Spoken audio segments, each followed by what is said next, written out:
Yes. Look at their leader. Where are you? Who is this? Who is the driver now? Yes. We open this one. Yes. Serve them. Serve them.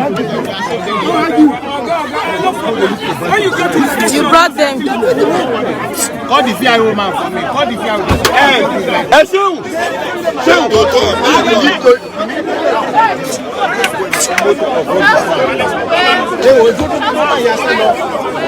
No, the motor hang your ID card. Don't camera somebody without your ID card, please. Hang your ID card. I will get a card. Bring the ID card. I will see someone from you. Hang your ID card. I will get it. I will get it.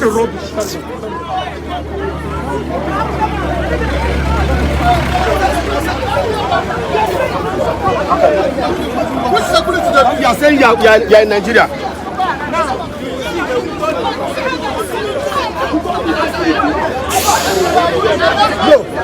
No, it's unacceptable. this is unacceptable. It's unacceptable. This is unacceptable. This is unacceptable in this country. They go with the jeep. Who brought them? Who brought them? Folks, we are still here waiting for access into the courtroom after the attack. Of course, you know how it went down. The government brought their thugs, allowed them access to where we are, and allowed them to assault me, and then try to push me back into their hands.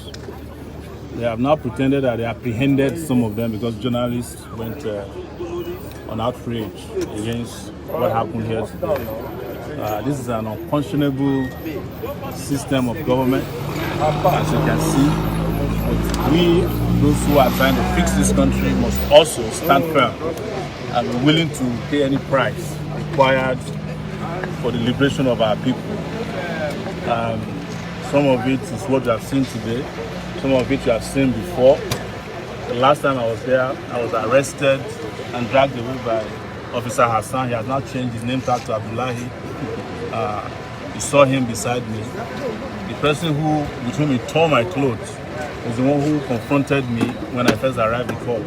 The mobile policeman, that's the DCO, the Divisional Crime Officer of the Federal Secretariat Police Station. Two of them. They know what this was and what was going to happen. And we also understand what is going on. We also understood that in January they broke my nose. It was done by the police. Sometimes in July, a police officer, one of them, shot me with a riot gun at the Unity Fountain. Today, they have changed their tactic.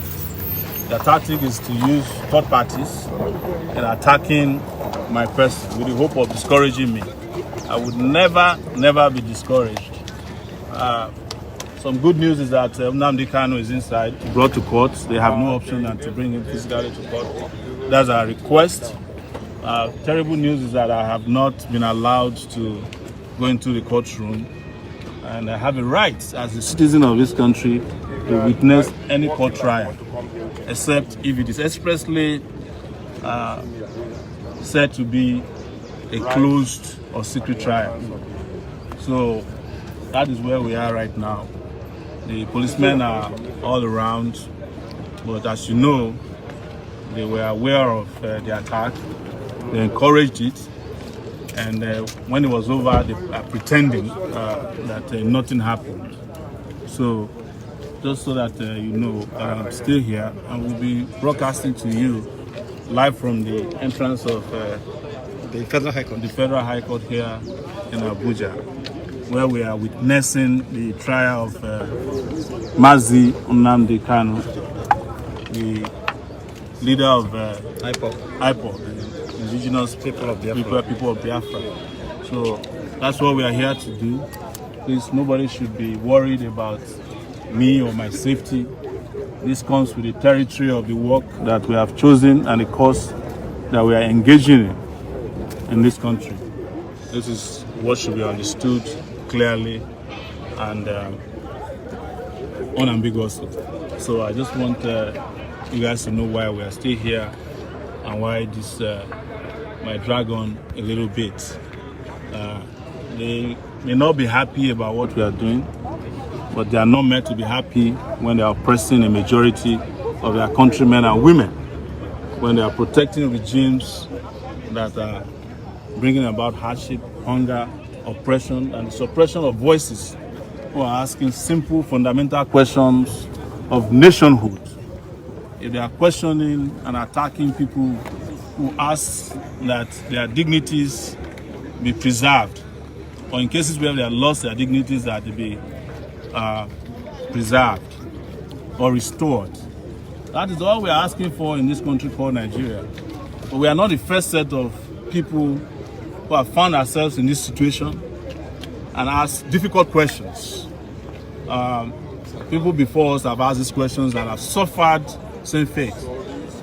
Probably you guys are aware that Martin Luther King Jr., when he was doing a book signing at a bookshop in Harlem, was stabbed close to his heart by someone they called a deranged woman. He almost died. But he survived it. At that point, eventually the state had to move in. What you are seeing here is a mixture of cocktail of strategies used by the Nigerian state and other rogue states before it, and those ones are in existence now, to suppress people who do not allow them to carry out large-scale oppression and suppression of voices in their country. We are doing it peacefully and we'll continue to do it peacefully. We don't have any other means. The most powerful weapon we have is our conscience. My conscience is my most powerful weapon. And I would never surrender and allow this to discourage, or any other thing to discourage me. Under the military, when Babangida was in power, I was detained several times. I was expelled from the University of Lagos twice. But eventually, the military was forced out of power. And Babangida today is practically wheelchair bound. The people who used to defend him in those days have all retired from the police and the armed forces. Some of them have died, but this country has continued. And when they left, we had the worst in the military. That was Sani Abacha. I cannot say that Sani Abacha is the worst. I think Buhari is the worst in the military. We were only lucky that he did not last longer than he lasted as a military head of state. But he has come back as the same brutal human being in a civilian uniform. And look at what he's doing to this country. This appeared to be, not even appeared, this is a targeted attack. I was targeted. I knew last time, I knew the people that did it. And you can see what they did. They had instructions that when they come, they will allow them in, and I would not be allowed to go in. And the security men here, the DSS men here, were pushing me out, back to them. Okay, so sir, were you happy with the arrest of the hoodlums? That arrest you saw is a facade. No arrest was made. They just trying to demonstrate some form of arrest because journalists here went into outrage. They probably have released them. If you go to their station now, they will have replaced them with, these are their own people.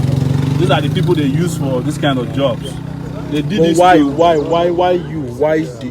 they have always been targeting me directly since I started calling for revolution in 2019 in particular.